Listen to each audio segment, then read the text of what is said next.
Pain is often misunderstood as something that lives solely in the body, in the tissue, in the injury itself. But neuroscience has repeatedly shown us that pain is not just a reflection of tissue damage, it's an interpretation by the brain. This concept is central to how we can begin to control pain and even speed up recovery. When you stub your toe or experience a serious injury, yes, there are nociceptors, pain receptors, firing in response to tissue damage. But that signal alone doesn't equate to pain. It is the brain's processing of that signal within a context that actually generates the experience of pain. This is why two people with similar injuries can report vastly different pain levels, and it's also why in some cases pain can exist without any measurable physical damage. This is the case in conditions like phantom limb pain, where individuals feel pain in a limb that's no longer there. The limb is gone, but the brain's representation of it remains active. What this teaches us is that pain is an output of the brain, not merely an input from the body. And that's not just a philosophical point. It has actionable, scientific implications. The brain constructs pain by integrating signals from the body with information from memory, attention, emotional state, and even belief systems. For example, if someone expects a certain movement to hurt, their brain can amplify the pain response in anticipation even before the motion is completed. This is known as anticipatory pain, and it's a powerful illustration of how cognitive and emotional states modulate our perception of discomfort. In the lab, functional MRI studies have shown that when a person experiences pain, multiple brain regions light up, not just the somatosensory cortex, which handles touch and pain, but also areas like the anterior cingulate cortex, which processes emotion, and the prefrontal cortex, which is involved in judgment and expectation. This means pain is inherently a multidimensional experience. It's a sensation, yes, but it's also an emotion, a thought, a prediction, a story. And that story can change. One of the most fascinating demonstrations of the brain's power to shape pain is seen in combat injuries. Soldiers who are severely wounded often report feeling little or no pain during the heat of battle. Why? Because in that moment, the brain interprets the injury as less important than survival. The priority of the brain isn't the injury, it's the mission, the threat, the need to move forward. So, it dampens pain signaling accordingly. This isn't mind over matter in a spiritual sense. It's the brain using its natural gating mechanisms to filter incoming pain signals based on context. The same injury in a civilian context, say, falling off a ladder at home, could be perceived as extremely painful because the brain has no pressing reason to suppress that information. This understanding also explains why stress, anxiety, and fear tend to worsen pain. They increase activation in the amygdala and other limbic regions that heighten the brain's threat detection systems. When the brain is in a threat-focused state, it becomes more sensitive to pain signals, sometimes even inventing or exaggerating them. This is the basis for central sensitization, where the nervous system becomes hyperreactive and overamplifies signals from the body. It's not that the person is imagining pain. It's that their brain has adapted to perceive even normal inputs as dangerous. So how can we use this information? First, we have to stop thinking of pain as purely physical. This shift alone can start to loosen the grip that chronic pain has on people's lives. When you realize that your brain is part of the pain system, not just your joints, your back, or your muscles, you gain an entirely new set of tools for managing it. Interventions that target the brain, like mindfulness, meditation, breathwork, hypnosis, cognitive behavioral therapy, and visual focus techniques, can begin to downregulate the intensity of the pain experience. This also gives hope to people with long-standing injuries or chronic pain. The tissue may be healed, yet pain persists.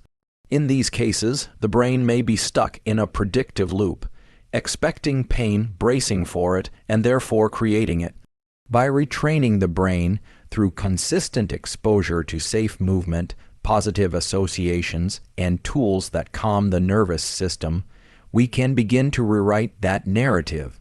Neuroplasticity, the brain's ability to change and adapt, works both ways. Just as we can develop chronic pain through repeated negative reinforcement, we can also dismantle those patterns through intentional neurobiological interventions. Pain is real, but it is not fixed, and it is not just about what's happening in the body. It's about what the brain is doing with that information. Understanding this is the first step toward regaining control. The concept of neuroplasticity, that the brain can change its structure and function in response to experience, is one of the most powerful discoveries in neuroscience. When it comes to pain, this concept becomes especially meaningful. Chronic pain isn't just about ongoing tissue damage. In many cases, the injury heals, but the pain persists. This happens because the brain and nervous system adapt to the repeated experience of pain and essentially learn pain as a default state. It's not psychological in the sense of being in your head, but it is neurological. The brain wires itself around pain if exposed to it long enough, and that wiring can maintain and even amplify pain long after the original injury is gone.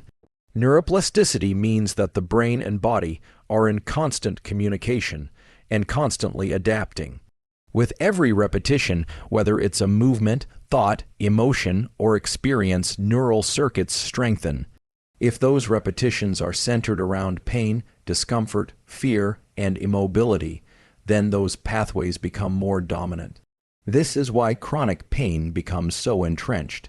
The brain gets better at generating it, and the nervous system becomes more sensitive to any signal that resembles it.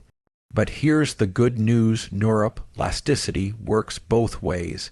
Just as the brain can wire itself into pain, it can rewire itself out of pain. The key is to apply intentional experiences and practices that build new neural associations with comfort, safety, and control. One way to do this is through cognitive behavioral therapy, CBT, which helps individuals recognize and shift unhelpful thought patterns that reinforce pain. Another method is graded exposure, gradually and safely reintroducing movement to areas that have been avoided due to pain. This sends the brain a signal: this movement is not dangerous. Over time, the brain updates its model and reduces its threat response. There's also an important role played by attention. What we focus on, we amplify. This is a principle deeply rooted in neuroscience. Pain becomes louder in the brain when we constantly scan for it, anticipate it, or fear it. Shifting attention to other sensory experiences, practicing mindfulness, or using mental imagery to focus on healing and strength activates different neural networks, ones that don't perpetuate pain. This is not about denial or distraction. It's about redirecting the brain's resources away from circuits that have become overactive. Another powerful tool to tap into neuroplasticity is visualization. Athletes recovering from injuries often use mental rehearsal to visualize their body moving freely, their tissues healing, and their strength returning. Functional MRI studies have shown that mental rehearsal activates the same motor and sensory circuits as actual movement. So, when you visualize yourself walking without pain, or your back feeling strong and relaxed, your brain begins to activate those precise areas. Over time, this creates new neural associations and reinforces the belief and the biological reality that recovery is happening. It's also essential to understand that the more you avoid certain movements or environments because of pain, the more your brain flags them as threats. This avoidance loop can become automatic. Each time you avoid bending down, lifting something, or walking upstairs, your brain reinforces the idea that those actions are dangerous. But when done safely and progressively, re-engaging with those activities teaches the brain that they are safe again. This reduces the protective output, meaning less pain. Sleep also plays a crucial role in neuroplasticity and pain modulation. During deep restorative sleep, the brain cleans up unused synaptic connections and reinforces the circuits that were most active during the day. If your daily experience is centered around fear, stress, and pain, those are the connections that get strengthened. But if your day includes even a few moments of mindful movement, breathwork, positive imagery, or calm focus, those experiences can become dominant, especially if paired with good sleep. Breathwork is another tool that supports rewiring the brain's response to pain. Deliberately slowing the breath and engaging in rhythmic, nasal breathing activates the parasympathetic nervous system, the branch responsible for rest, digestion, and repair. It also reduces activity in areas of the brain that amplify pain, such as the anterior cingulate cortex. When practiced consistently, this creates a new baseline of calm in the nervous system, which can reduce overall sensitivity to pain stimuli. Ultimately, rewiring the brain's response to pain is not about pretending the pain doesn't exist. It's about understanding that pain is a protective signal, a warning, not always an accurate reflection of harm. And like any signal, it can be adjusted.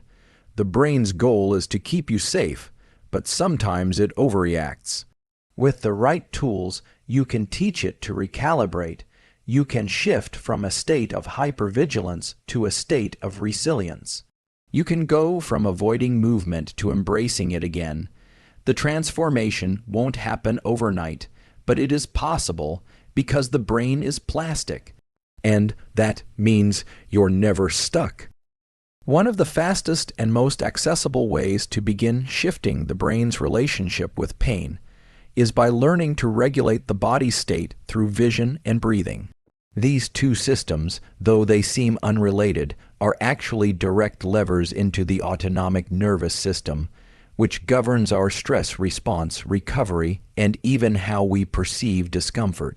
When you're in pain, whether acute or chronic, your body tends to default into a heightened state of alert. The sympathetic nervous system becomes more active, increasing heart rate, blood pressure, and muscle tension. This creates a feedback loop. Your brain interprets this arousal as further evidence of threat, which increases the intensity of the pain.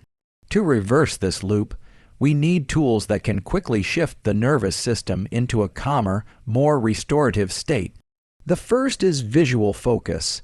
Our visual system is deeply integrated with our internal state. When we're anxious or in pain, our pupils dilate and our gaze narrows, often into what's called focal vision, a sharp, focused point of attention directly in front of us. This visual state is associated with alertness and even threat detection. However, when we deliberately shift into panoramic vision, expanding our gaze to take in more of our peripheral surroundings, we send a signal to the brain that we are safe. This broad visual field is something we naturally engage in when we're calm or at ease. Think about the last time you looked out over a beach or a mountain range. You weren't in a state of panic. Your eyes were relaxed, and so was your mind. Deliberately practicing panoramic vision, especially during moments of pain or stress, can help reduce the brain's threat detection activity. You don't need to move your head, just soften your gaze and become aware of what's in your periphery. This activates areas of the brainstem that decrease sympathetic arousal and allow the parasympathetic system to take over. The result is a downregulation of the pain signal, not because the tissue damage changed, but because the brain's interpretation of threat decreased. Breathing is another powerful tool. The rhythm and depth of your breath are closely tied to your emotional and physiological state. Shallow, fast breathing, especially through the mouth, activates the sympathetic nervous system, which increases sensitivity to pain and prolongs stress responses. In contrast, slow, deliberate breathing through the nose, especially with an extended exhale, stimulates the vagus nerve and enhances parasympathetic tone.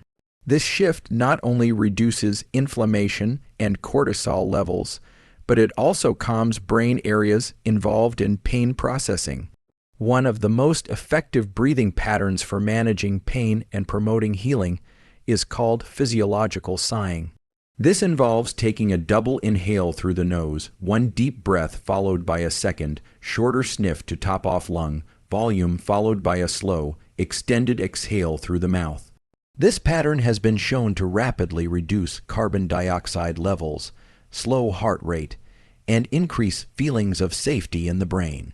Practicing 3-5 rounds of physiological sighing during periods of pain or tension can act as a biological reset, helping shift you into a state of greater ease and resilience. Both visual focus and breathing also influence the brain's ability to prioritize. When we're in pain, the brain tends to tunnel its focus on the area of discomfort. That's useful if we've just injured ourselves and need to protect the region, but in cases of prolonged or chronic pain, this hyperfocus reinforces the pain signal. By deliberately using panoramic vision and regulating the breath, we can create a more balanced state in the brain that allows other sensory experiences to come online. This diffuses the pain's dominance and gives the nervous system more information to work with information that isn't signaling danger. Another interesting layer here involves the prefrontal cortex, the part of the brain responsible for decision, making, control, and rational thought. When we're overwhelmed by pain, the emotional and sensory areas of the brain take over, and the prefrontal cortex becomes less active. But when we use conscious tools like breath control and visual shifts, we re-engage the prefrontal cortex, giving us a greater sense of control and reducing the helplessness that often accompanies pain. This sense of agency is critical. It changes how the brain evaluates the pain and reduces its emotional weight. It's important to note that none of these tools are cures for serious injury or illness, but they are mechanisms for influencing the experience of pain in real time, and over the long term, these shifts change the way the brain processes discomfort altogether. When practiced regularly, these techniques can train the brain to interpret the body's signals in a more balanced way. Rather than defaulting to high alert, the brain learns to assess pain in context and respond with appropriate, not exaggerated levels of attention and action. Integrating visual and breathwork tools into your daily routine doesn't require hours of meditation or intensive therapy. Just 2 to 3 minutes of panoramic vision or focused breathing several times per day can begin to recalibrate your system. Over time, these practices build neural resilience, the ability to stay calm, focused, and in control even when discomfort arises. That's the gateway to real healing, because when the nervous system feels safe, it allows the body to repair and regenerate. The brain doesn't just control pain, it plays a central role in whether or not we heal. And through deliberate use of these tools, we can help it choose recovery. One of the most fascinating and empowering aspects of how the brain influences pain and healing is the role of belief, specifically the placebo effect and the power of expectation. The placebo effect is often misunderstood as a trick or an illusion, but in neuroscience, it represents something far more profound. It reveals that the brain can initiate real biological changes in the body, reductions in pain, improvements in function, and even acceleration of healing based purely on what we expect to happen. And this isn't wishful thinking or positive vibes. It's measurable, chemical, and rooted in deep neurobiology. When a person expects a treatment to work, even if the treatment has no active ingredients, the brain often responds by releasing its own medicine. Specifically, it releases endogenous opioids, which are natural painkillers produced by the brain.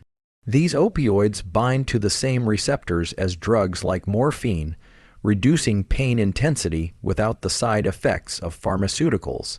Alongside these opioids, the brain also releases dopamine, a neurotransmitter associated with motivation, reward, and mood.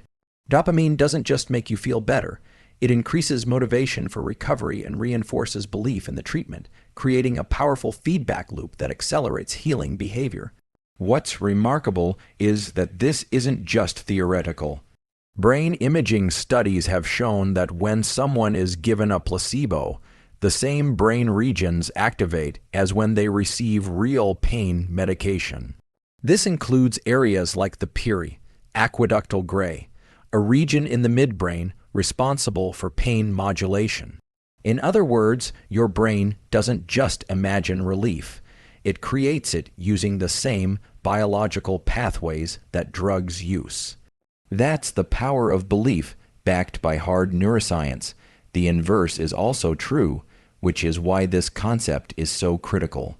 If someone believes that a treatment won't work, or that their pain is permanent and unfixable, the brain can block even effective treatments from working fully. This is known as the nocebo effect, and it involves the release of stress-related chemicals like cortisol and norepinephrine, which increase inflammation and intensify pain perception. So expectation is not neutral. It's either actively helping or actively hurting the healing process. What you believe matters. What you expect to happen has a physiological consequence. This means we must be incredibly intentional about how we frame recovery and how we engage with treatments, even if they are conventional or passive. For instance, if a doctor gives you a pill but says, "This probably won't help much," that sentence alone can reduce the efficacy of the drug. But if the same pill is given with the assurance, "This has been shown to work for many people in your situation," and your body has the capacity to respond very well, that framing activates the brain's healing systems more robustly. The context in which you receive care can modulate the outcomes. This applies not only to medical treatment but also to self-directed healing. If you perform a breathing exercise, engage in physical therapy, or use visualization techniques while genuinely expecting that they will support your recovery, your brain is more likely to activate the healing networks that make those efforts effective. This is why rituals, whether medical or personal, can have such power. The repetition of behaviors coupled with belief creates a biological environment where recovery becomes more likely. It's not magic. It's the brain aligning its resources in favor of healing. Placebo research has even extended to open-label placebos, where people are told explicitly that what they are taking is a placebo with no active ingredients. Surprisingly, many of these individuals still report pain relief and improved well-being. Why? Because the act of taking the pill, the ritual of care, and the structure of the healing context still signal the brain to activate endogenous relief mechanisms. This shows us that belief is not always about being tricked. It's about creating a state of readiness for healing. Of course, we can't rely on belief alone. Pain, especially chronic or intense pain, often requires a multidimensional approach. But when we combine physiological tools like movement, breathwork, sleep hygiene, and anti-inflammatory nutrition, with the cognitive power of expectation, we unlock a far greater potential recovery, and we do so without side effects, without dependency, and without shutting down the body's natural feedback systems. Understanding this connection also brings clarity to the emotional dimensions of healing. When people feel hopeless or powerless, their pain often worsens. But when they feel agency, when they believe their actions matter, the nervous system relaxes, inflammation lowers, and tissue regeneration improves. Studies have shown that even wound healing is faster when people feel supported, optimistic, and engaged with their recovery process. The brain, when aligned with a positive expectation, becomes a collaborator rather than a barrier.